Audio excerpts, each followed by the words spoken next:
Ang binata ay natamaan lamang ng lumipad na insenso. Hindi niya inaasahan na magkakaroon siya ng kakayahang makita ang lahat gamit ang X-ray vision. Sa pagkakataong iyon, ang maganda niyang landlady ay kakalabas lang mula sa banyo. Tumingin siya ng maigi. Ang lahat ng nasa ilalim ng tuwalya ng babae ay kitang-kita niya. Hindi kinaya ng binatang 18 taon ng single ang nakita. Bigla siyang nagdugo sa ilong. Para maiwasan ang sobrang pagdurugo, nagdahilan siya at bumaba para magtapon ng basura. Sino nang mag-aakala na nang maitapon niya ang basura at maisara ang basurahan, ay makakakita siya ng isang basag na porselana sa loob. Kaya dali-dali niyang binuksan ang basurahan. At nakita nga niya ang eksaktong nakita niya kanina. Sa una, inakala niyang nagkakaroon siya ng guni-guni dahil sa pagkakabago. Kaya binuksan niya ulit ang basurahan at tiningnan. At sa pagkakataong ito, nakita niya ang porselana, na may nakatagong selyo sa loob. Pati na rin ang presyo ng selyo ay nakalagay. Ito ay labis na ikinatuwa niya. Mabilis niyang kinuha ang porselana at binasag ito sa sahig. Pagkatapos makuha ang selyo, hindi niya maintindihan kung bakit bigla siyang nagkaroon ng X-ray vision. Pero bago pa niya ito maunawaan, hinila siya ng isang puwersa sa isang espasyo. Ang insensaryo na nabasag ng binata ay tinatawag na Qiankun Furnace.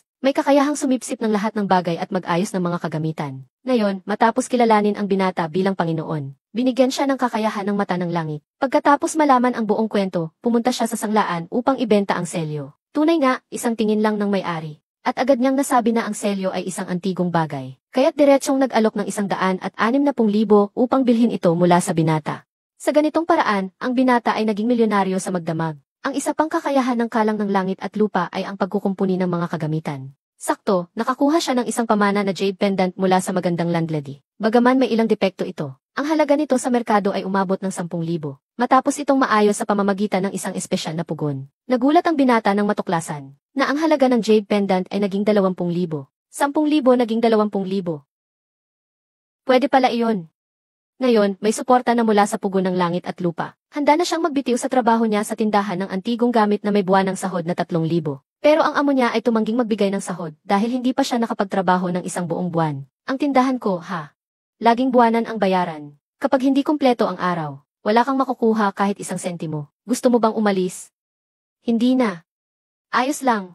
Ikaw, kalbunali. Ako, hala, saan mo nakuha ang jade pendant na yan? Napansin agad ng boss na hindi pangkaraniwan ang jade pendant ng binata, kaya bigla siyang nagbago ng ugali. Nagpahayag ng kagustuhan na magbayad ng mataas para bilhin ito. Hindi niya akalaing kinuha lang niya ang palawit mula sa binata, at habang hindi nakatingin ang binata, palihim niyang pinalitan ang palawit ng peking bersyon. Pagkatapos ay sinabi na ang palawit ay nagkakahalaga lang ng 20 piso. Ngunit hindi ito makakalusot sa binata na may mata ng katotohanan. Isang tingin lang ay alam na niyang peke ang palawit. Hindi ito ang aking palawit.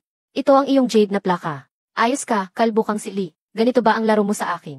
Huwag mo akong sisihin kung hindi kita igagalang. Ikaw na cute na bata. Alam na